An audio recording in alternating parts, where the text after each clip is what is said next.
자리에 앉으셔서 함께 말씀 보겠습니다. 같이 보실 말씀은 모니터 조금만 올려주시죠. 네. 마태복음 8장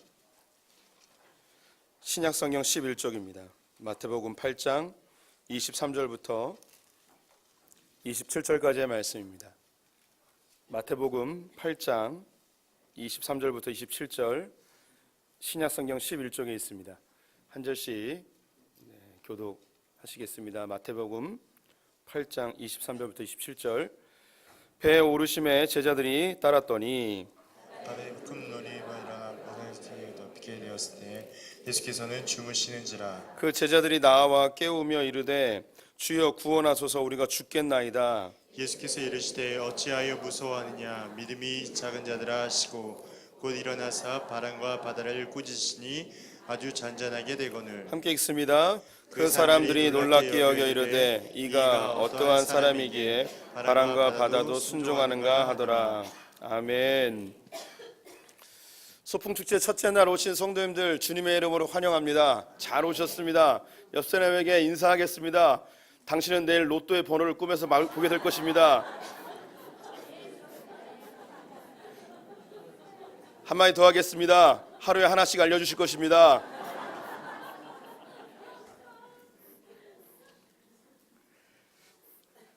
한 번 더 인사하겠습니다. 진짜입니다.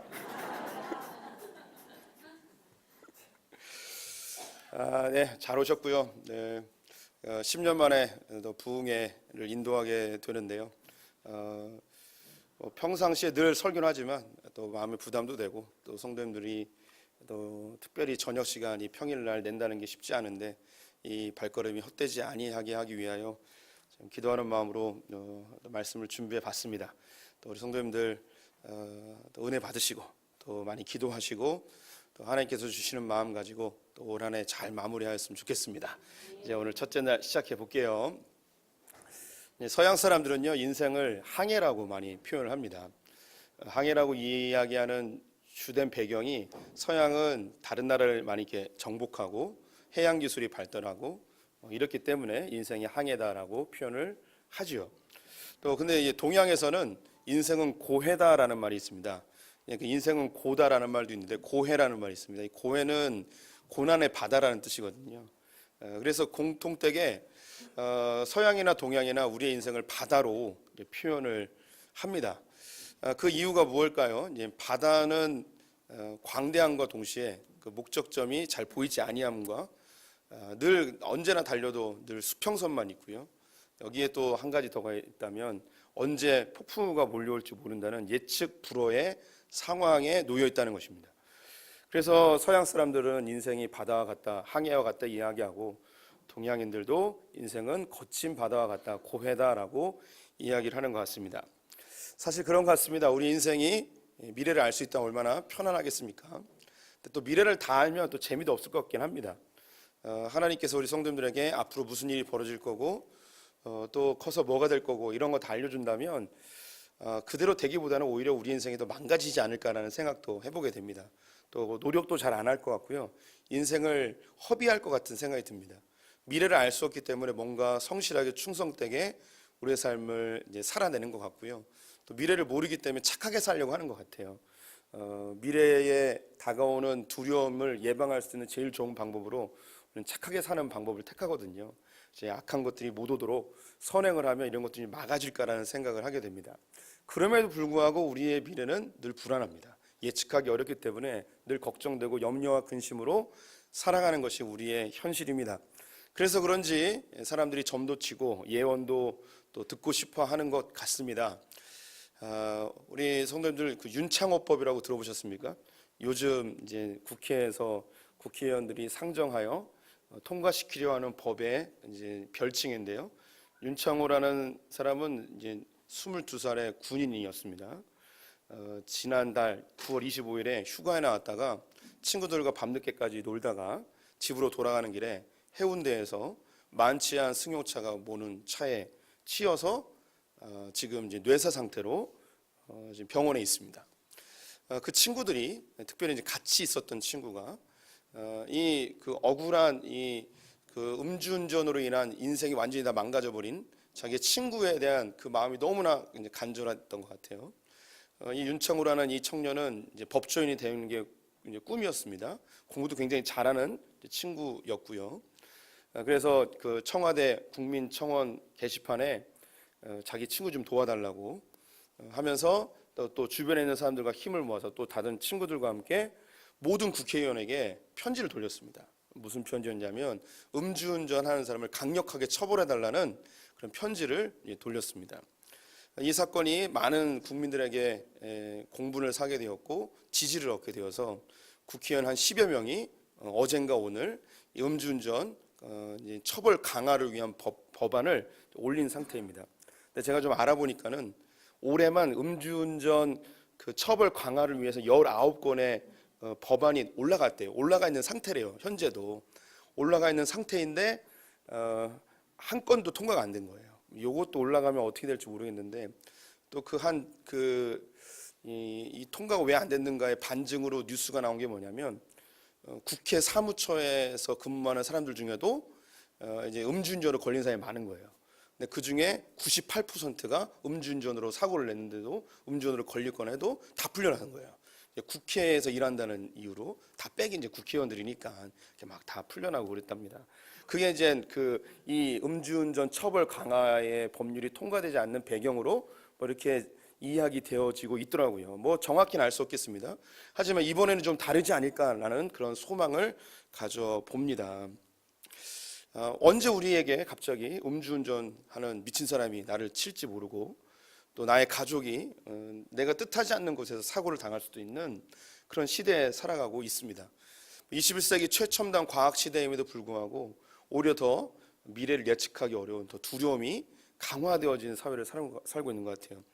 지금은 저희 교회를 나오지 않으시는데 그 젊은 부부예요. 근데 이제 아내 되는 분이 거의 집에서 안 나오는 분이었어요. 왜 집에서 안 나오냐면 안전 염려증이 있는 거예요. 그래서 남편은 일을 하고 아내는 일을 안 하는데 아내가 주로 하는 일은 뭐냐면 하루 종일 애들하고 있는 거예요. 아이들이 학교를 가는데 학교를 등하교를 다 시켜주고요. 기다렸다가 모든 학원을 태워다 줍니다. 그리고 아이들이 밖에 절대 못 나가게 집에서만 있는 거예요. 제가 볼 땐 이건 약간 좀 병적이라는 생각이 들었어요. 좀 이 강박증 증세도 좀 있는 것 같아서 제가 이제 지금은 교회를 안 다니시지만 제가 권면을 해드렸어요. 예, 들어오세요. 예, 들어오세요. 예, 들어오세요. 예, 과감하게 들어오세요. 예, 과감하게 들어오세요. 예, 할렐루야. 예. 지금 오시는 분들은 로또의 앞자리만 알려주실 거예요, 하나님. 뒷자리는 다른 분들한테 다 물어보세요. 로또 생각하느냐고 잊어버렸어요. 이분이 거의 강박증 증세로 해서 제가 권면을 드렸죠. 좀 삶에 좀 문제가 있으신 것 같다. 그리고 일상의 삶이 좀 많이 파괴되어 계시다.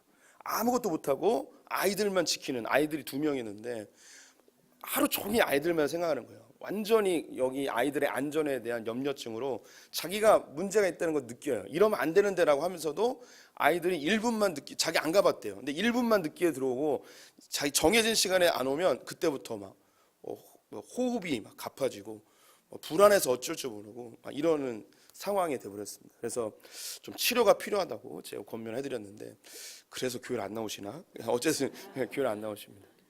그분뿐만 아니라 주변에 그런 사람들 많이 있어요. 안전 불안증에 있는 사람들. 근데 안전 불안증은 아니어도 우리 성도님들 가운데 내가 병에 걸리면 어떡하나, 내가 암에 걸리면 어떡하나 라는 건강 염려증은 많은 분들이 좀 경중의 차이는 있지만 사실 있습니다. 그래서 내 삶 가운데 언제 삶에 큰 위기가 다가올지 모른다는 예측되지 못한 이런 풍랑이 내게 다가올 거라는 그런 두려움이 우리에게 다 있습니다. 그래서 이번 소풍축제 때 우리 성도들과 함께 제목을 폭풍 가운데라고 지어봤습니다. 이미 제목에서 아실 수 있듯이 오늘 주제 찬양도 불렀는데 폭풍 가운데 나의 영혼 주를 바라보며 잠잠케 되어지는 은혜가 있기를 성도들에게 축원을 드립니다. 말씀을 통해서 근거한 그리고 이 말씀을 붙들고 한 기도가 우리의 영혼을 붙잡습니다. 그래서 우리의 인생에 여전히 불안하고 해결되지 않은 많은 문제들이 있지만 그런 폭풍 중에서도 나의 영혼이 잠잠케 되어지는 이 역사. 그래서 하나님께서 나를 결국은 소망의 항구에 도착하게 하실 그 꿈을 바라보면서 이 4일을 더 은혜 받으며 즐겁게 기쁘게 더 지내봤으면 좋겠고요. 한 가지 더 복된 소식을 알려드리면 나가실 때 간식을 드려요. 예, 다른 소풍 축제 때는 강사비가 나가거든요. 근데 여긴 강사비가 안 나가요. 제가 하니까. 그래서 이 강사비로 간식을 샀어요. 교회를 10년 전에도 다니셨던 분들은 10년 전 소풍 축제 때도 간식을 드렸어요. 그 간식이 뭐냐면 추억의 먹거리, 불량식품이에요. 그래서 예, 우리가 이런 불량식품을 먹어도 건강 영역증을 파괴시킬 수 있는 그런 담대한 믿음을 가지고 있음을 우리가 성도님들이 뭐 이제 실험을 해봐야 되는 거예요. 출처도 정확하지 않고요, 가격도 얼마 되지 않고, 식약처 통과됐는지 아직 잘 모르겠어요. 근데 담대하게 이 불량식품을 드시면서 나의 생명은 주님께서 보호하신다, 이런 담대한 실험을 해보시길 바랍니다. 오늘 간식 알려드리겠습니다. 쫀득이입니다. 오늘 간식은 쫀득이. 집에 가셔서 후라이팬에 잘 구워서 드시길 바라고, 구우면 검정색으로 타요. 그거 먹으면 암 걸리죠? 그걸 드셔보는 거예요, 오늘 저녁에. 그래서 이걸 먹어도 하나님이 내 생명을 지키신다, 뭐 이런 담대함으로 드시기를 축원을 드립니다. 그리고 배우자분들께서는 옆에서 확인해 주시기 바랍니다. 검적게 탄 걸 띄고 먹는지 그냥 먹는지. 오늘 본문은요, 예수님의 사역의 초기의 모습인데요, 예수님이 제자들과 함께 갈릴리 바다에 배를 띄우고 이제 건너가시는 장면입니다. 예수님의 사역을 이제 3년 정도라고 보는데요, 이걸 크게 나누면 성경에서 딱 언제라고 이야기하기는 어렵지만, 예수님이 세례 요한에게 이제 세례를 받으셨어요. 이때가 첫 번째 유월절이었거든요. 그래서 이때 이제 고향으로 돌아가십니다. 돌아가셔서 이제 제자들을 한 명씩 모아서 이제 본격적인 사역을 시작을 하세요. 그런데 세례 요한이 죽기 전까지는 나타나지 않으세요. 그래서 세례 요한은 마지막 구약의 선지자로, 이 구약의 마지막 선지자가 죽어야만 신약이 시작이 되거든요. 그래서 요한이 죽기 전까지는 예수님이 본격적인 사역을 하지 않으십니다. 이 기간이 어느 정도 되냐면 한 1년 정도 돼요. 그래서 예수님이 3년 내내 사역하신 게 아니고 1년 정도는 그 자기가 택했던 한 12명의 제자들과 함께 개인적인 시간들을 이렇게 계속 갔습니다. 그 다음에 세례 요한이 죽어요. 그 다음부터 이제 2년째 사역에 들어가시는데, 이 2년째 사역에서 예수님이 주로 하셨던 게 뭐냐면 제자들하고 친밀한 관계가 맺어졌고, 그 다음부터는 갈릴리 지방을 중심으로 해서 기적을 많이 일으키세요. 그래서 기적을 일으키면 사람들이 막 몰리죠. 기적을 믿기로 하여서 하나님 나라 복음을 막 전하게 됩니다. 사람들이 막 구름대처럼 몰려들게 됩니다. 그런데 이제 조금씩 이 기적보다는 하나님 나라 말씀이 조금 더 이제 많아져요. 그러면서 절정의 순간이 예수님 변화산에서 이제 빛의 형상으로 바뀌는 모습이 있습니다. 그리고 베드로가 주는 그리스도시요 하나님의 아들입니다라고 고백하는 그 순간, 이게 이제 극점이거든요. 이때부터는 예수님의 사역에 기적이 많이 없어져요. 그때부터 이제 말씀 위주의 사역을 하십니다. 그때 이제 사람들이 어렵대요. 이해가 잘 안 된다는 거예요. 그래서 막 하나둘씩 막 떠나가고, 그때부터 이제 이 율법과 예수님의 말씀 사이에 충돌이 일어나면서 그 유대교의 율법학자들이나 바리새인들이 예수님을 죽이고자 하는 그런 그 마음이 점점 요동하게 되어집니다. 그리고 이제 3년째 되었을 때에는 이제 거의 이제 하나님 나라 말씀만 증거하시게 되어지죠. 이때는 이제 언제인가 이제 예수님이 세례 요한이 이제 지나가고 이제 제자들을 이제 사람들이 이제 많이 모이게 되는 때의 그 초반입니다. 그래서 예수님이 사역하고 나서 1년 좀 지나서 혹은 그 전이나 뭐 이때쯤이라고 생각하시면 되겠어요. 그래서 배를 띄워서 제자들과 함께 갑니다. 오늘 마태복음에는 예수님의 배만 나와 있는데, 다른 복음서를 보면 다른 배들도 예수님의 말씀을 듣기 위해서 함께 이렇게 떠나게 되어지는 것을 보게 되지요. 갈릴리에 배를 띄우고 가는데 갑자기 폭풍우가 큰 물결이 일어나게 됩니다. 이것을 예측하기가 쉽지 않은데요, 갈릴리 바다 지도를 한번 보여드릴게요. 위성 사진인데요, 이 갈릴리 바다는 세계에서 가장 낮은 호수예요. 이름은 바다인데 워낙에 넓고, 또 가나안 사람들이, 이스라엘 사람들이 이 바다에 대한 두려움이 좀 있어서 이 큰 호수를 그냥 바다라고 불렀습니다. 그래서 위아래로 21km고요. 옆으로 12km입니다. 엄청나게 넓은 그런 이 호수인데요. 이제 직접 가보면 건너편 땅이 안 보일 정도로 이게 수평선만 있는 경우들도 있습니다. 그래서 굉장히 넓은 이제 호수입니다. 해저 200m예요. 이제 이 해면보다 200m가 낮게 있는 그런 호수입니다. 그리고 옆에 있는 이 땅들은 절벽으로 이루어져 있습니다. 특별히 이제 성도님들 보실 때 이제 오른쪽에 있는 그 해변은 완전히 다 절벽이에요. 그리고 왼쪽에 있는 곳은 좀 해변으로 좀 이루어지고 그 베드로에게 이제 물고기를 먹이시고 또 산상수훈하시고 이랬던 부분은 우리 성도님들 보실 때 이제 왼쪽 부분에 여기서 이제 예수님이 뭐 그런 것들 하고 오른쪽은 다 이제 절벽으로 이루어져 있습니다. 그래서 지중해로부터 불어오는 이 해풍이 쫙 오다가 여기 이제 갈릴리 절벽을 만나게 되어지면 여기서 이 바람이 회오리를 일으켜 버리는 거예요. 그러면서 이 바다에 예측할 수 없는 갑작스러운 폭풍우가 이렇게 일어나게 되어지는 것이죠. 이 제자들도 이 예수님을 태우고 배를 타고 이제 가는데 이 폭풍우를 만나게 되었습니다. 우리 인생 가운데 전혀 예측할 수 없는 그런 폭풍우를 만날 때가 있죠. 성도님들의 삶 가운데 있는 이미 경험한 분들도 있고 지금 어쩌면 그런 폭풍우를 만난 분들도 있을 수 있습니다. 갑자기 회사에 부도를 맞는 경우들도 있고요. 믿었던 사람이나 친구나 가족들에게 배신을 당하는 경우도 있고요. 질병에 걸리는 경우도 있고 사고를 당하는 경우도 있고요. 또 가정이 깨어지는 경우도 있고 나의 의사와 관계없이 부모님이 헤어지는 경우도 있고 또 갑작스러운 죽음 앞에 큰 고통을 느낄 때도 있습니다. 지난주에 그 홍정권 장로님이 그 교회에 오셨습니다. 2부 예배 때 오셨는데 보신 분도 있고 못 보신 분도 있겠지만 오셨을 때 많은 성도님들이 기뻐해주고 또 많이 격려해 주시는 모습을 보고 제 마음도 따뜻했습니다. 한 3주 전쯤인가요? 주일날이었는데 갑자기 이제 전화가 왔어요. 신명의 권사님으로부터 전화 왔는데 뭐 통곡을 하시면서 우시는 거예요. 그 홍 장로님이 갑자기 응급실에 오셔서 뇌 수술을 하게 되었다고.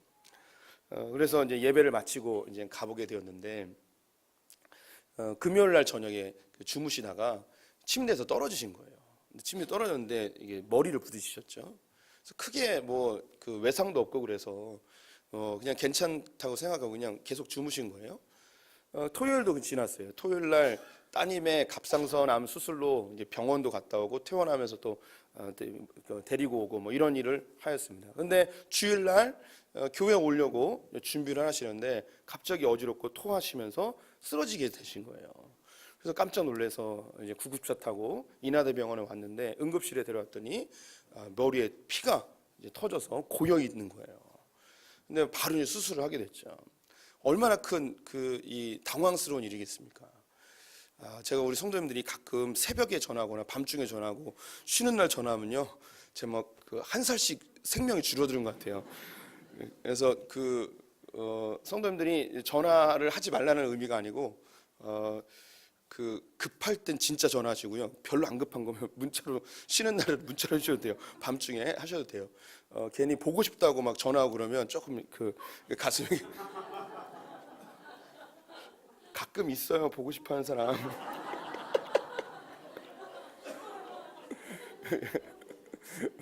예, 네. 그렇게 가슴이 벌렁벌렁 될 때가 있습니다. 깜짝 놀라서 그랬죠. 얼마나 근데 저도 그런데 당사자는 자기 눈앞에서 남편이 쓰러지는데 얼마나 놀랐겠습니까? 그런데 놀랍게도 이제 주일 일요일이잖아요. 일요일 날 응급실에 갔는데 인하대병원을 갔어요. 그러면 일요일 날 토요일 일요일에 의사들이 없거든요. 근데 그날 무슨 일이 벌어졌냐면 신경외과 뇌 수술을 할 수 있는 의사가 4명이나 병원에 있었던 거예요. 왜 4명이나 있었냐면 그날 이 신경외과에 세미나가 있었대요. 교육이 있었대요. 그래서 이 교수님들 4명이 다 와 있는 거예요. 그래서 그 와 있는 시간에 홍 장로님이 가신 거예요. 그래서 거기서 한 분이 권위자가 이제 수술을 하시게 된 거죠. 참 이게 놀라운 일이죠. 근데 우리 장로님이 금요일 날 다치셨다고 그랬잖아요. 토요일 날 따님을 병원에서 데려오는 길 때 운전을 하신 거예요. 생각해 보면 운전하다가 만약에 기절하셨으면 그 안에 신명영 권사님도 타고 계셨고 수술을 방금 마친 따님도 있었고 어쩌면 혼절하여서 더 큰 사고가 유발될 수도 있었던 것이죠. 주일날 쓰러지셨는데 그 장로님 댁에 둘째 따님하고 사위가 같이 지내고 있어요. 그래서 그 평소에는 그 시간이면 출근한 시간이잖아요. 근데 주일이니까 그 시간에 있었던 거예요. 그래서 사위 되는 분이 들쳐업고 이제 앰뷸런스를 빨리 태워서 오게 됐던 거죠. 그리고 의사 선생님이 딱 준비되어 있고 참 너무나 신묘막측한 일이 벌어졌습니다. 이렇게 이제 그 뇌출혈로 쓰러지신 것은 큰 위기고 또 예상치 못했던 큰 아픔이었지만 하나님이 보호하시고 인도하심을 또 많이 깨달을 수 있는 시간이었죠. 우리가 이제 인생을 살다 보면 나이를 먹어가면 육체의 쇠약함으로 병도 걸릴 수 있고 원치 않는 사고를 당할 때도 있지만 하나님께서 이렇게 보호하시고 인도하시는 그런 손길이 있음을 성도님들이 신뢰하셨으면 좋겠습니다. 또 교회가 또 뜨겁게 기도하였더니 수술이 잘 되었고, 근데 지금 아직 피가 다 마르지 아니하여서 성도님들의 기도가 여전히 필요한 상태이긴 합니다. 우리 인생 가운데 이런 일들이 일어날 수 있어요. 또 교회 공동체적으로 일어날 수 있습니다. 주차장 우리 성도님들 아는 분들 계실 텐데 10월 말까지 쓰고 이거 원상복귀 해야 될 수도 있는 상황이에요. 그래서 그 우리 교육자 중에 한 명이 이런 걸 다 예측하고 올해 표를 불편한 삶 자유로운 영혼이라고 지셨냐 이야기를 하더라고요. 그래서 알고 지었다고 그랬어요. 올해 그 계약이 안 될 수도 있고 뭔가 일어날 거라는 생각을 뭐 이미 그 작년에 이제 예측을 하고 있었는데 이제 주차장을 쓴 게 이제 10년 이상 되었습니다. 처음에 여기가 그냥 노는 땅이었어요. 풀 많이 자라 있고 나무 자라 있고 그랬는데 주차장을 사용하면서 구청에다가 이제 의뢰를 했어요. 여기를 써도 되겠냐고 이렇게 써도 되겠냐고 여기 놀고 있는 땅이니까 구청에서 허용을 해주겠다고 하지만 누군가 민원을 넣으면 이거 다시 원상복귀해야 되니까 민원을 넣으면 원상복귀할 각오를 하고 있으시라고 그래서 양해를 구하고 그 구청에서 배려를 해줘서 여기에 이제 주차장을 쓰게 되었습니다. 이제 10년 넘게 아무도 민원을 넣지 않고 그냥 잘 사용하고 있었는데 어떤 이제 이렇게 정말 축복받을 분이 민원을 내신 거예요. 여기가 원래 이게 농지인데 이렇게 그 주차장을 쓰고 있다고 이거 누가 민원을 넣은 거예요. 그래서 이제 땅 주인이 이걸 이렇게 그 농지인데 불법으로 용도 변경하게 되어지면 그 벌금을 물어요. 공시지가의 50% 엄청난 금액을 이제 물어야 되니까 어쩔 수 없이 여기 이제 그 주차장을 원상복귀해야 되는 시할이 다가오고 있습니다. 10월 말까지 해야 돼요. 예, 우리 성도님들 각오가 있으셔야 돼요. 이제 택시 타고 다니셔야 되고요. 예, 각오가 돼 있으십니까? 할렐루야. 예, 그래서 우리 이제 인천에 있는 모든 택시 운전사에게 소풍교회를 알게 하는 게 이제 목표로 삼으셔야 됩니다. 그리고 택시 타고 오시는 분들은 헌금을 5,000원 이상 깎아드리는 그런 혜택도 해드리고 뭐 여러 가지 배려를 해드릴 테니까 도망가지들 마시고 이제 잘 나오시길 바랍니다.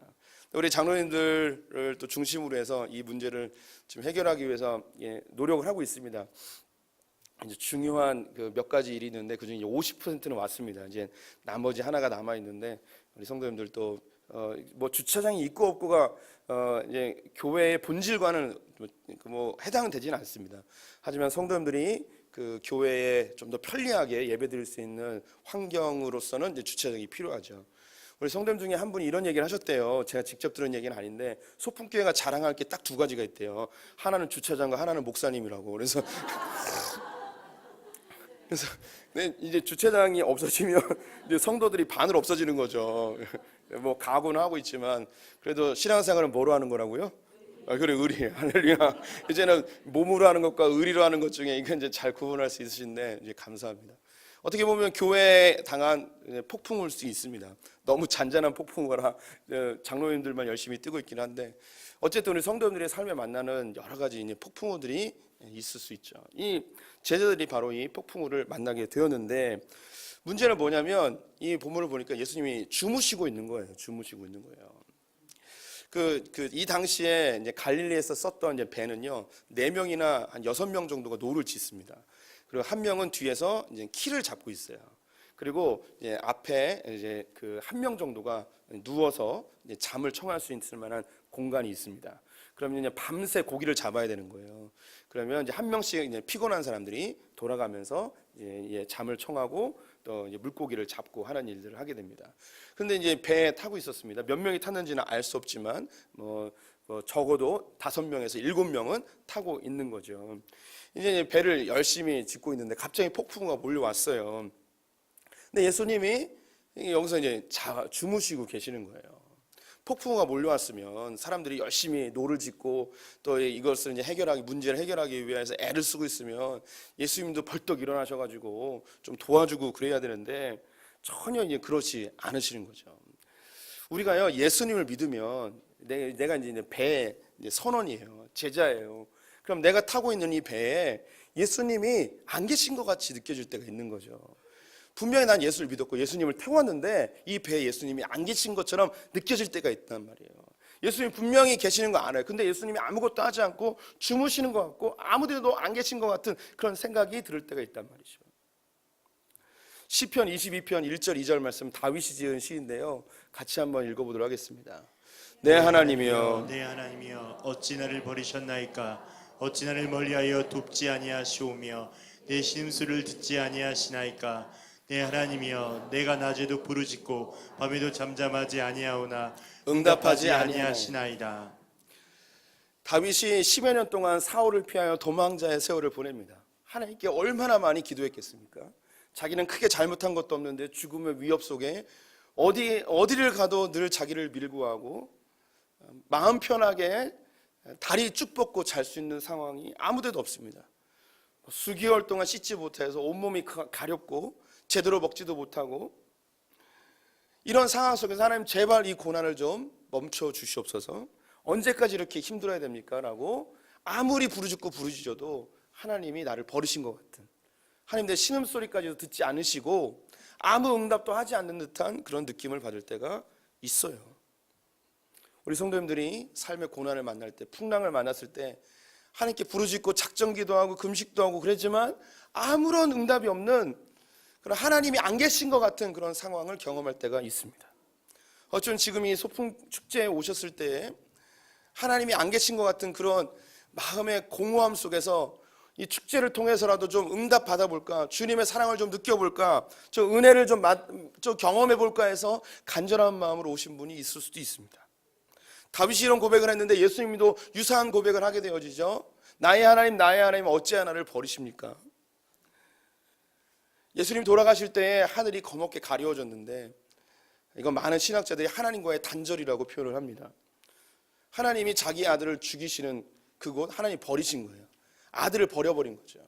그때 예수 그리스도가 느꼈던 이 절대적 고독감, 이 땅에서 자기를 아무도 이해해주지 못하고 자기가 하나님의 아들임을 아무도 인정해주지 않는 상황 속에 한 가지 소망이 있다면 하나님이 나를 알아주시는 것, 하나님만은 나를 자기의 아들이다, 내가 사랑하는 자다라고 말씀해 주시는데 그 하나님마저도 이 관계를 단절시켜버리고 하나님 눈을 감아버리는 상황이 되었을 때 나의 하나님 어찌하여 나를 버리십니까? 라고 이런 고백을 하게 되는 거죠. 우리 성도님들이 수년간 고통당하며 하나님께 오랫동안 기도했던 기도의 제목들이 응답이 안 되는 거예요. 하나님 어디 계십니까? 하나님 어찌하여 나를 버리십니까? 전 주일날마다 성도님들이 헌금 봉투에 쓴 기도 제목을 다 정리를 합니다. 벌써 이 기도 제목을 정리한 것만 해도 3권이 되어가요. 이걸 다 이게 적는데 이때마다 제 마음을 아프게 하는 사람도 있어요. 어떤 사람이 아프냐면 거의 매주마다 기도 제목이 똑같은 분이 계세요. 거의 매주마다 기도 제목이 똑같은 분들. 일상적인 그런 소원의 기도가 아니라 정말 해결돼야 될 그 문제들. 근데 하나님이 도대체 해결해주시지 않으시는 그 문제를 써놓은 분이 있어요. 어떤 분은 심각한 육체의 질병 때문에 힘들어하는데 벌써 4, 5년째 계속 그 제목을 쓰세요. 매주마다 똑같이 쓰세요. 하나님 이 질병에서 나를 자유케 해주십시오. 근데 안 되는 거예요. 어떤 분은 예측할 수도 있겠지만 오랜 세월 동안 결혼했는데도 자녀가 없는 거예요. 그렇게 쓰는 거예요. 그럼 이분은 그 기도 제목으로 저와 소통을 하세요. 그걸 알아요. 이걸 쓰면서 저한테 얘기하고 있는 거예요. 목사님, 요즘 이렇게 지내고 있어요. 이런 기도 제목이 있고요. 아이를 낳기 위해서 이런 시도를 하려고 그래요. 기도해 주세요. 이거예요. 저에게 뭐 전화로나 얼굴을 대면하고 기도 얘기하지 못하고 이 기도 제목에 그걸 쓰는 거예요. 때로는요, 이 기도 제목이 4-5줄이거든요. 5줄 정도 돼요. 이게 부족해요. 하고 싶은 이야기가 너무 많은 거예요, 나한테. 저한테 하고 싶은 이야기인과 동시에 하나님께 하고 싶은 이야기죠. 이 기도 제목이 넘쳐나가지고 그 밑에까지 막 써요. 이런 분들 보면 좀 하나님이 제발 좀 빨리 응답해 주시면 좋겠는데 왜 이렇게 응답을 해주지 않으시는가.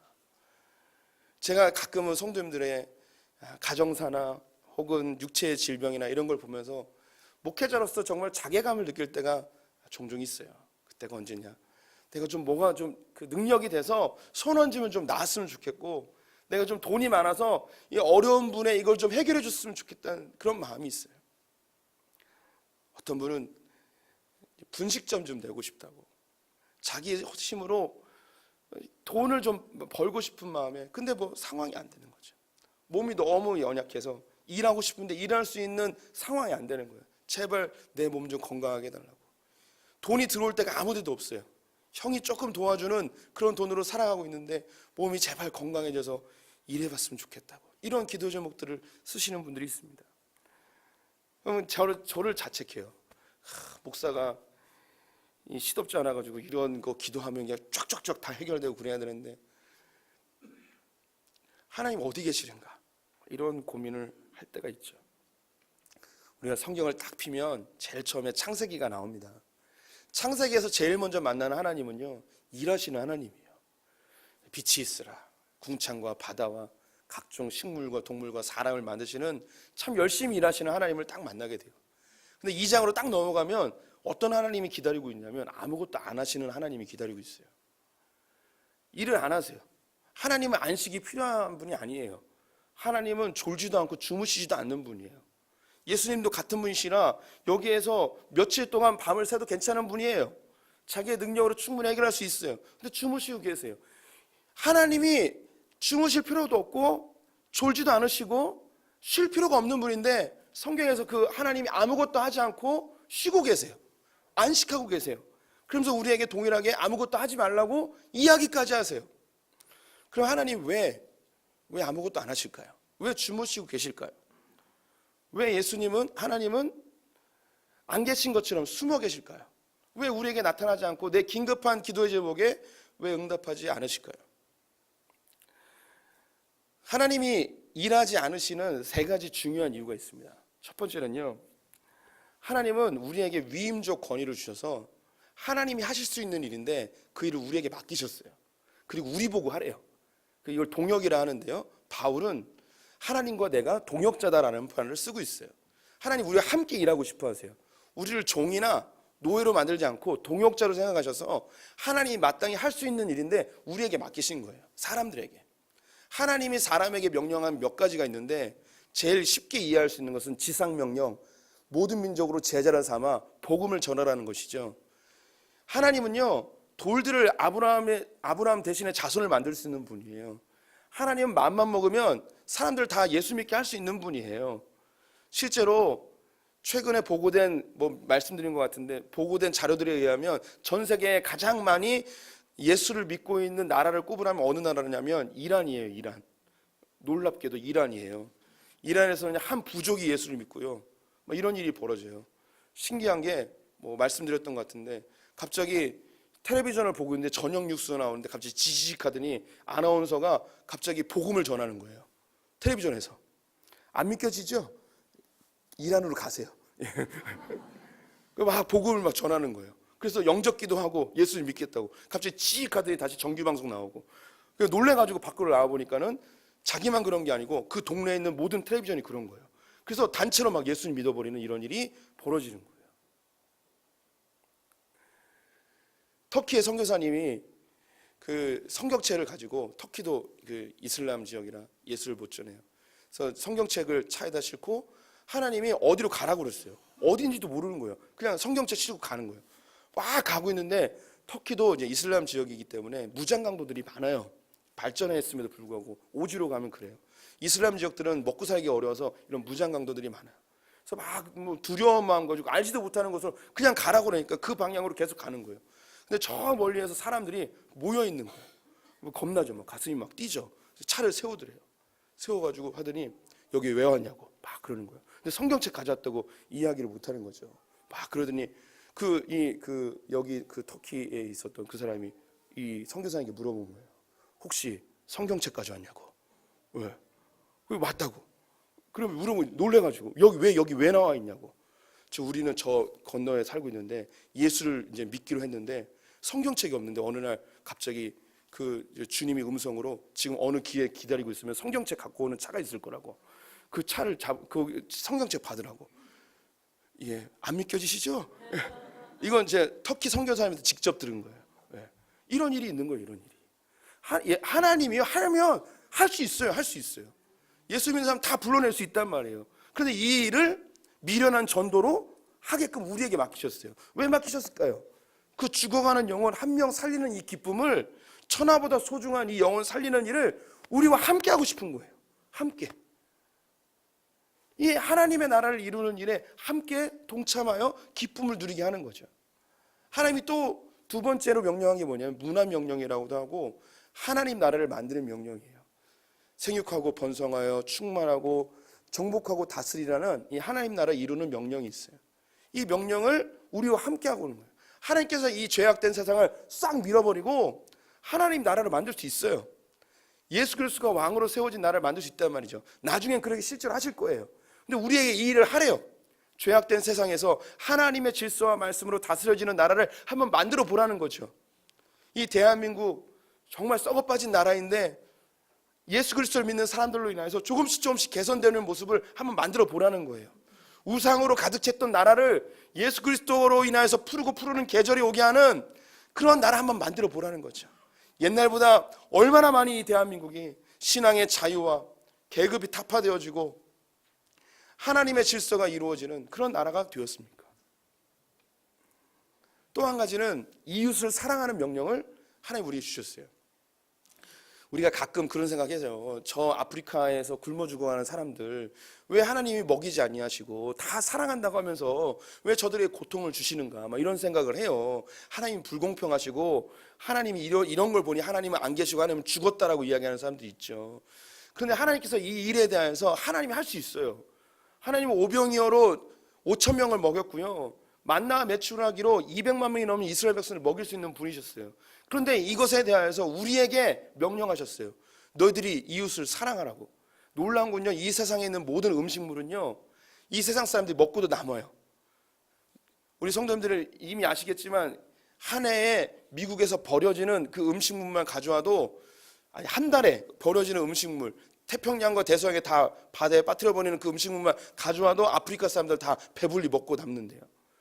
예, 우리 성도님들도 정말 처리하기 힘든 게 그 음식물 쓰레기죠. 예, 그래서 저는 그거 처리하다가 이렇게 뚱뚱해진 거예요. 예, 버리긴 아깝고.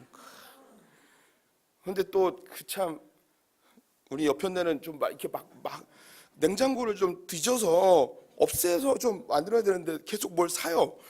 그래서 1년 된 만두, 1년 된 오뎅 막 읽어. 그럼 저는 읽어보면 너무 그냥 마음이 아파요. 아프리카 난민들이 이런 게 없어서 죽어가고 있는데 그럼 내가 먹어야죠. 버릴 수 없죠. 그래서 이렇게 찌고 있습니다. 우리 성도님들, 목사님 왜 이렇게 살이 찌른가? 마누라 탓입니다. 살림 못하는 마누라 탓이니까 오늘 나가시면서 우리 마누라에게 한마디씩 하시기 바랍니다. 살림 좀 잘하십시오, 사모님. 그렇게 하시기 바랍니다. 하나님이요, 이 세상에 이웃을 사랑하는 이 명령을 우리에게 주시고 이 세상에 일어나고 있는 많은 어려운 문제들을 하나님이 해결하는 게 아니라 우리가 충분히 해결할 수 있는 일들이에요. 안 해서 그렇죠. 하나님이 안 계신 게 아니라 사람들이 안 해서 그래요. 우리에게 다 하라고 했는데 이거 안 했기 때문에 이런 어려움과 고통이 있는 거예요. 그 다음에 제일 중요한 거, 하나님께서 왜 아무것도 안 하시는가? 제일 중요한 건데요, 우리의 성장을 위해서 하나님이 아무것도 안 하세요. 미국은요, 주마다 그 주의 특징을 가진 것으로 별명을 지어요. 그래서 캘리포니아는 금이 많았던 곳이나 골든 스테이트라고 그래요. 금이 많아서. 그리고 그 뉴저지는요, 아주 숲이 잘 돼 있어요. 제 친구가 뉴저지에 있어서 가봤는데 거기는 별명이 뭐냐면 가든 스테이트예요. 그래서 이게 동네가 다 이제 이 정원같이 돼 있어요. 그 중에 루이지애나라고 있어요. 루이지애나는 별명이 펠리칸 스테이트예요. 사진 보여드릴게요. 이게 주 마크에도 펠리칸이 저렇게 있어요. 루이지애나는 이 남쪽 그 텍사스 옆에 그리고 플로리다 이 사이에 있는 이 루이지애나입니다. 여기 펠리칸들이 많이 있어요. 그러면 거기에 해변에 가면요, 이게 써 있어요. 먹이를 주지 마시오. 왜 먹이를 주지 말라고 했을까요? 다 아실 거예요. 먹이를 주기 시작하면 이 펠리칸들이 야생성을 잃어버려요. 그래서 먹이를 스스로 잡는 법을 잊어버려서 이 멸절하게 되어집니다. 그래서 처음에 이 펠리칸들을 사람들이 보기 위해서 1년에도 몇십만 명이 몰려와요. 대단하게 몰려옵니다. 그래서 처음에 이런 팻말 안 붙여놨더니 사람들이 막 다 주는 거예요. 그래서 이 펠리칸들이 이거 먹다가 동물학자들이 이러면 이제 펠리칸들이 이제 다 없어집니다. 그래서 먹이를 주지 마시오 팻말을 써놔서 이제 안 줬습니다. 안 줬는데 이상한 일이 벌어졌어요. 먹이를 안 줬는데 펠리칸들이 하나둘씩 시름시름 앓면서 죽는 거예요. 왜 죽었냐면 이미 그 사이에 먹이 잡는 방법을 잊어버린 거예요. 네. 그래서 죽어가는 거예요. 그래서 동물학자들이 이 문제를 어떻게 해결할 것인가. 그래서 다른 곳에 있는 펠리칸들을 공수해 왔어요. 야생성이 있는. 그래서 얘네들 풀어놨어요. 풀어놨더니 그 야생성 있는 펠리칸들이 물고기 잡아먹는 것을 이렇게 보여줬더니 그걸 따라하기 시작했습니다. 그래서 이제 지금은 이제 먹이를 주지 않죠. 이거 우리 동물원에서도 많이 봐요. 먹이 주지 마세요. 야생성을 잃지 않게 하기 위해서죠. 사람들이 다 도와주면 다 잘 될 것 같은데 그렇지 않아요. 무능력해지죠. 자녀를 키울 때도 그렇죠. 마마보이, 파파보이가 되어지죠. 하나님 우리의 삶에 다 도와주면 우리는 성장을 안 해요. 우리는 바보가 돼버리는 거예요. 하나님 그런 거 원치 않거든요. 성장하기 원하는 거죠. 성도님들 나비가 번데기에서 성충이 되기 위해서는 그 번데기를 찢고 나와야 되는 거 아시잖아요. 근데 이 힘들게 정말 오랜 시간 동안 조금씩 뜯는 이 나비를 보면서 불쌍하다고 이 번데기를 뜯어내주면 무슨 일이 벌어지느냐. 이 나비는 날 수 있는 힘을 잃어버려요. 그래서 그냥 죽어버려요. 그래서 뭐든지 다 해주면 안 되는 거죠. 어릴 때 자전거 배워보셨죠? 저도 아버지한테 배웠어요. 아버지가 뒤에 잡고 있는데 막 달리면 아버지가 계속 잡고 있어요. 그러면 아버지가 어느 순간 탁 놔요. 그럼 전 넘어지죠. 막 깨지고 피나고 그래요. 뒤돌아보면 아버지가 씩 웃고 있어요. 꼬소하다고 이렇게 한 것 같은 느낌도 들고. 근데 아버지가 계속 잡아주면 저는 안전하겠죠. 하지만 저는 자전거 타는 법을 영원히 못 배우게 되는 거예요.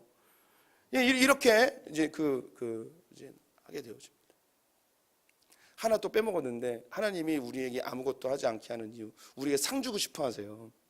그래서 하나님의 나라의 동역을 하게 되어지면 이것이 우리에게 상급이 되어져요. 대단히 큰 일을 해서가 아니라 하나님 나라 확장하는 일과 지상명령 성취하는 일과 이웃을 사랑하는 일, 이 정도 일만 하더라도 우리의 큰 기쁨과 우리의 상급을 주십니다. 우리 교회는요, 교육자들이 10년 근속하면 상을 줘요. 성지순례 시켜주거든요. 그래서 내년에 우리 송조원사님이 10년 돼요. 10년. 10년이 돼서 되게 오래 있었죠. 더럽게 오래 있는 거예요. 그래서 이제 내년에 이제 성지순례 이제 보내주게 되어지는데, 그럼 우리 성도님들이 생각할 때 굉장히 뭔가 사역을 잘하고 열매를 맺고 굉장히 잘해서 이렇게 갈 거라고 생각하는, 아니에요. 그냥 있으면 보내주는 거예요.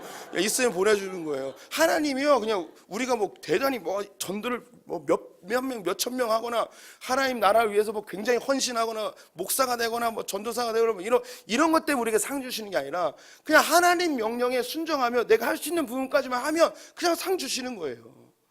하나님 우리에게 아무것도 하지 않은 이유, 우리와 함께 일하고 싶어 하시고요. 우리에게 상 주시길 원하시고, 제일 중요한 거 우리에게 성장하길 원하시는 거예요. 성장. 오늘 이 예수님도 누워 계셨어요. 주무시고 계셨어요. 왜 주무시고 계셨을까요? 뒤에 그 이야기가 나와요. 어찌하여 너희가 믿음이 없느냐라고 하며 예수님이 주무신 데는 목적이 있었죠. 이들의 믿음을 성장시키고 싶었던 거예요. 이 적은 믿음, 작은 믿음을 좀 성장시키고 싶으셔서 예수님이 일부러 누워 계셨던 거죠. 어떻게 보면 예수님도 빨리 좀 깨워줬으면 하는 생각이 있었을 거예요. 출렁이는 배를 타본 적 있으십니까?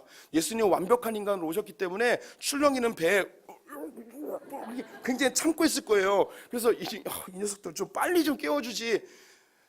예수님은 주무시지 않고 그렇게 좀 선눈 뜨고 보고 있으셨을 것 같아요. 제자들이 그 예수님이 이렇게 주무시는 모습을 보면서 약간 좀 짜증 났을 거예요. 그럼 왜 그러면 이 예수님을 처음부터 깨우지 않고 이렇게 좀 오래 걸리는가? 예수님에 대하여서 이들은 잘 몰랐어요. 예수님이 어떤 분인지. 사역의 초기였기 때문에 예수님을 하나님의 아들이라고 믿기보다는 율법학자나 혹은 성경 교사나 혹은 좋은 랍비 정도로만 생각을 하였지, 하나님의 아들이라는 이 신실한 믿음, 절대적인 이 믿음은 아직 형성되어 있지 않은 것입니다. 그래서 예수님께서 이 폭풍우 가운데 주무셨던 결정적 이유는 뭐냐면, 내가 폭풍우를 잠잠케 할 수 있는 하나님이라는 사실을 알려주고 싶었던 거죠. 그래서 주무시고 계셨어요. 제자들은요, 평생 이 바다에서 살았던 사람들이에요. 풍랑을 만나면 수없이 많은 것을 헤쳐나갔던 베테랑들입니다. 예수님을 알고 있는 그들의 지식은, 첫 번째는 그분은 목수였어요. 두 번째는 성경 교사죠. 이 예수님이 폭풍에 대해서 알 수도 없고, 배를 운전해 본 적도 없고, 이 폭풍과 관련돼서 어떤 것도 할 수 없는 존재라고 이 제자들은 이미 단정해 버리고 자기들이 할 수 있는 걸 다 해보는 거예요. 내가 할 수 있는 최소한의 노력을 다 해보는 거죠.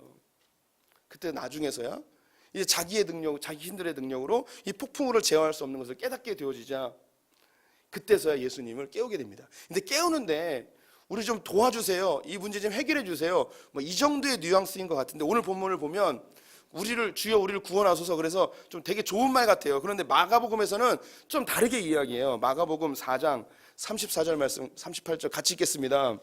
예수께서는 고물에서 베개를 베고 주무시더니 제자들이 깨우며 이르되, 선생이여 우리가 죽게 된 것을 돌보지 아니하시나이까 하니. 여기서 우리 제자들의 굉장히 짜증난 그런 목소리가 느껴지지 않으십니까? 선생님이여 우리가 죽게 된 것을 돌아보지 않으십니까? 좀 일어나서 뭐 좀 도와주고, 좀 배래도 좀 만져보고, 좀 노래도 좀 지르고 좀 해야지. 이거 뭐 하는 겁니까 지금? 막 이렇게 하고 있는 거예요. 너무 짜증나가지고, 죽게 됐는데 아무것도 안 하고 그냥 자빠져 자고 있는 그 선생님에 대해서 너무 짜증나가지고 뭐 좀 해보라고 지금 화를 내고 있는 거죠. 그때 예수님이 쫙 일어나가지고, 어찌해 나를 의심하느냐, 너희가 어찌해 나를 믿지 못하느냐, 의심하느냐, 믿음이 적은 자들아 라고 하면서 그들을 책망하시고, 바다야 폭풍우야 잠잠하라 해서 싹 잠잠해지게 되어집니다. 예수님이 기다렸어요. 기다렸다는 듯이, 깨우기를 기다렸다는 듯이 딱 깨우니까, 우리가 생각할 때는 우리 성도님들이 이게 지금 배가 막 출렁입니다. 우리가 생각하는 예수님은 어찌하여 의심하느냐, 믿음이 작은 자들아, 바다야 파도야 잠잠하라, 이런 거 생각하잖아요. 상상을 해보세요. 이제 바다가 막 믿음이 적은 자들아 왜 의심하냐, 야 잠잠해, 이 정도 하지 않았을까? 아니면 일어나지도 못했을 거예요. 그냥 허리 정도만 일어나고 배 붙들고 막 흔들리면서, 이런 거 생각해 보실 필요가 있습니다. 우리 예수님을 너무 고상하게 생각 안 하셔도 돼요. 그래서 이렇게 목사에게 예수님 같은 그런 걸 기대하시면 안 돼요. 막 이렇게 하고, 그래도 15야 밝은 막 이런 거 불러도 이렇게 저분이 예수님을 닮아가고 있구나 이렇게 생각하셔야 되는 거죠. 예수님이 마치 기다렸다는 듯이, 아마 여기에 있는 이 멘트는 거룩하게 하시면 이렇게 한 게 아니야. 아주 급하게, 어째 믿음이 없느냐, 믿음이 적은 자들아 왜 의심하냐 하며 급하게 잠잠하게 하였을 가능성이 매우 높아 보입니다. 예수님은요, 때로 우리에게 기도하길 기다리실 때가 있어요. 하나님은요, 막 응답해 주고 싶은데 우리가 하나님 앞에 간절하게 기도하지 않는 그걸 보면서 안타까워하면서, 네가 기도만 하면 내가 응답해 줄 텐데 왜 기도하지 않니? 우리는 때로 내게 너무 익숙한 것들, 나에게 이건 나의 것이라고 생각하는 것들에 대해서 하나님의 도움이 그렇게 필요 없다고 생각할 때가 있어요. 내가 오랫동안 해왔던 것들, 내가 오랫동안 나의 몸에 익숙한 것들, 그런데 그때 문제가 생길 수 있다는 거죠. 성도님들이 매일 아침마다 운전하십니까? 이 운전이 나에게 너무 익숙한 거죠. 근데 주님은 그 순간에 그 시작할 때 기도를 요구하실 때가 있어요. 하루를 살아가요. 이 하루가 나에게 너무 익숙한 하루죠. 주님께 기도할 필요가 있는 거죠. 목사에게는 설교가 매주마다 뭐 4-5편씩, 많게는 10편씩 하게 될 이 설교가 너무 익숙한 걸 수 있어요. 그런데 설교를 준비할 때마다 하나님 앞에 간절한 마음으로 기도하는 게 필요한 거죠. 주님 응답해 주기를 원하시는데 우리 성도님의 삶에 풍랑을 만났습니까? 해결되지 않는 문제들이 있습니까? 그러면 성도님들이 뭐 하셔야 되느냐? 우리가 하나님과 거래하는 건 아니지만 하나님 앞에 내가 좀 간절하게 기도한다는 어떤 액션을 보여주셔야 되는 거예요. 금식을 하든지 작정 기도를 하든지 저녁마다 나와서 하나님께 기도를 하든지 뭘 해야 되는 거예요. 하나님이 그걸 기다린다니까요. 창세기 25장을 보면 이삭이 나와요. 이삭이 40에 결혼했는데요 20년 동안 아기가 없어요. 근데 성경에서 하나님이 아기를 잉태케 하는데 어떻게 잉태하는지 창세기 25장 20절 21절 말씀 같이 읽어보겠습니다. 이삭은 40세에 리브가를 맞이하여 아내를 삼았으니 리브가는 바단 아람 족속 중 부드렐의 딸이요 아람 족속 중 라반의 누이였더라. 이삭이 그의 아내가 임신하지 못함으로 그를 위하여 여호와께 간구하매 여호와께서 그의 간구를 들으셨으므로 그의 아내 리브가가 임신하였더라. 이삭이 40에 결혼했는데 20년 동안 자녀가 없었어요. 그런데 신기한 게 뭐냐면 이삭이 아내를 위하여 간구하자 여호와께서 그 간구를 들어주셨대요. 그래서 20년 만에 아기가 생긴 거예요. 그럼 20년 동안 뭐 한 걸까요? 이삭은 하나님께 기도 안 한 거예요. 뭐 그냥 생기겠지라고 생각하고 이삭과 하나님 사이에 어떤 문제가 있었던 것 같긴 해요. 아버지의 그 너무나 열심히 했던 그 모습이 이삭은 죽을 뻔했거든요. 하나님에 대해 어쩌면 안 좋은 감정이 있을 수도 있어요. 근데 이걸 다 제쳐놓고라도 이삭이 20년 만에 아기를 얻었다는 건 하나님이 그 기도를 기다리고 있었다는 게 여기 나오잖아요. 간구함에 하나님 응답해 주신 거예요. 그 사이에 기도를 안 한 거예요. 모르겠어요. 식기도 하면서 했을지도 모르겠고 그냥 금요기도회 정도 나와서 기도했을 수도 있어요. 근데 주님이 기대하는 건 그 정도의 기도가 아니었을 수도 있다는 거죠. 하나님이 원하시는 수준의 기도가 있을 수 있는 거예요. 우리 성도님들이 삶의 풍랑을 만나시고 해결되지 아니하는 문제가 있거나 하나님이 오랫동안 응답하지 않는 어떤 기도 제목이 있다면 우리 성도님들 내 삶에 잠들어 있는 것 같은 그 예수님을 깨우셔야 돼요. 그 예수님 앞에 간절하게 함께 하나님 앞에 기도하셔야 되는 거예요. 저는 오늘 저녁에 내 안에 잠들어 있는 그 예수님을 깨우는 기도를 좀 해보고 싶습니다. 우리 성도님들 다 공통적으로 인정하시겠지만 한국 교회의 가장 큰 문제는 기도하지 않는 거예요. 기도하지 않는 거. 너무 부유해졌고 삶의 문제를 해결할 수 있는 방편들이 너무 많아요. 그래서 하나님 안 찾아요. 하나님께 부르짖질 않아요. 옛날 우리 믿음의 선배들 아무것도 없을 때, 배운 것도 없고 가진 것도 없었을 때 작정기도 하고 새벽기도 하고 금식하고 하나님께 매달리며 그렇게 살아왔습니다. 그래서 하나님이 나를 사랑하심을 경험하고 이루어지지 않을 것 같은 놀라운 일들이 벌어지고 소위 이야기하는 기적 같은 일들이 벌어지는 것을 우리 많이 보고 자랐습니다. 근데 한국 교회가 기도의 힘이 약해지자 많은 문제들이 발생하게 되고 교회는 깨어지고 우리의 신앙은 머리로는 아는데 몸으로 실천되지 아니하는, 머리로는 기도해야 되는 거 알지만 입으로는 고백되지 않는 그런 신앙일 때가 많이 있죠. 예수님을 찾았던 그 제자들에게 예수님께서는 풍랑을 잠잠케 하십니다. 당시 이 중동 사람들은요 바다를 매우 무서워했습니다. 우리 조상들도 그러했죠. 바다는 늘 풍랑이 일어나는 곳이라서. 특별히 티아맛이라는 그런 바다신이 살고 있었대요. 그걸 믿었어요. 이건 이제 바벨론의 이제 신화에서 나오는 티아맛이라는 바다의 신인데 이게 그리스 신화로 가면 이제 포세이돈으로 바뀝니다. 그래서 이 신이 바다를 주관해서 이 바다의 신을 노하게 되면 그 누구도 멈출 수 없다고 생각을 했죠. 그런데 지금 예수님이 이 바다를 잠잠케 해버린 거예요. 그들이 생각했던 이 바다를 그 지배하고 있는 신보다 더 뛰어난 분인데 이 예수님이 지금 그분이에요. 근데 그 유대인들에게는 바다를 잠잠케 할 수 있는 유일한 분이 있어요. 이 바다를 장악하고 있는 신이 티아맛이라는 신인데 그리스로는 포세이돈인데 이 신을 잠잠케 할 수 있는 유일한 신이 있는데 그분이 누구냐면 하나님이에요. 하나님. 하박국 3장 15절 말씀 같이 읽어보겠습니다. 주께서 말을 타시고 바다 곧 큰 물에 파도를 밟으셨나이다. 하나님이라는 분은 바다의 큰 물을 밟고 잠잠케 할 수 있는 분이에요. 이스라엘은 바다에 대한 이야기가 잘 안 나오는데 구약에서 바다에 대한 이야기가 한 군데 나와요. 어디냐면 요나예요.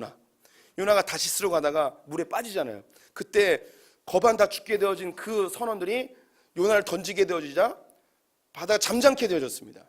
그래서 이 요나에 대해 알고 있었던 유대인들은 바다를 잠잠케 할 수 있는 유일한 분은 하나님이라는 거예요. 지금 그래서 이 바다에 출렁이는 큰 물결을 잠잠케 하신 이 예수님을 보면서 이들은 당황하는 거죠.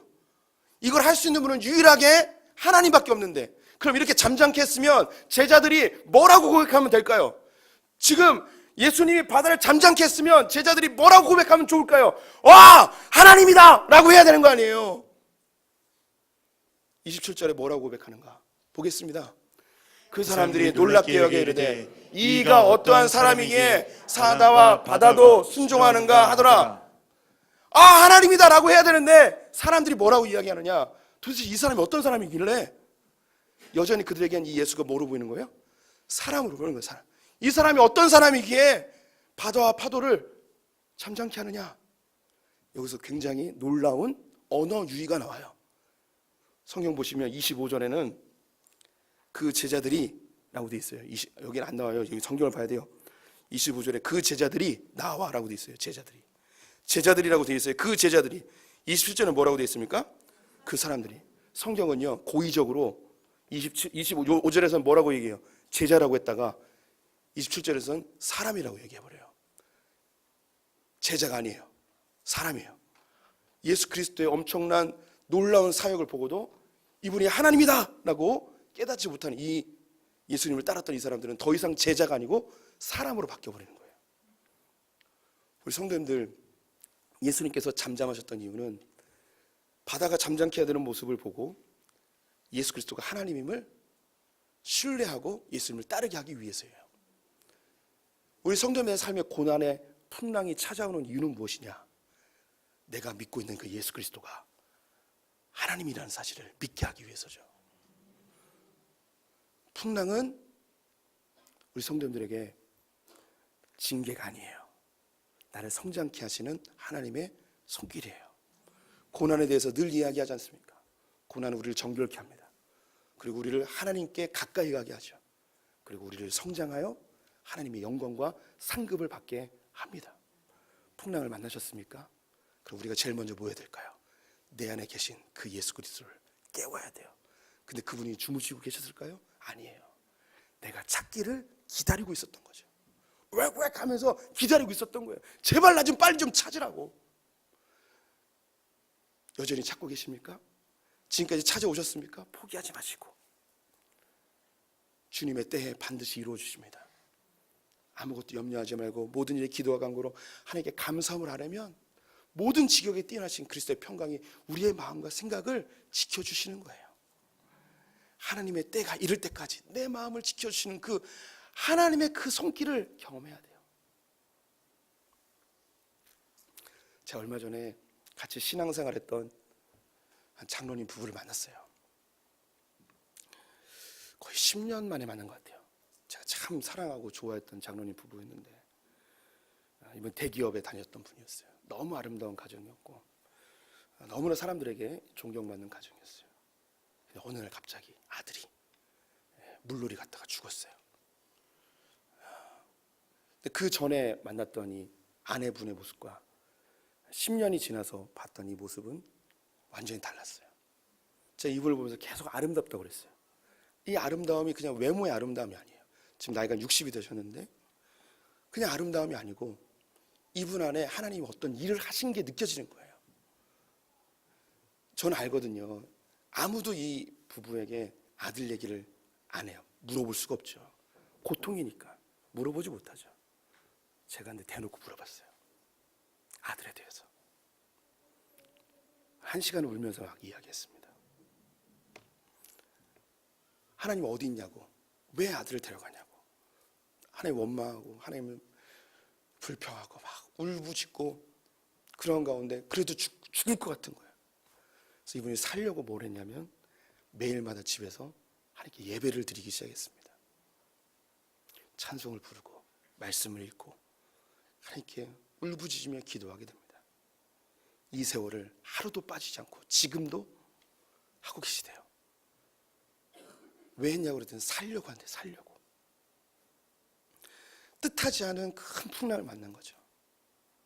그래서 제가 얘기했어요.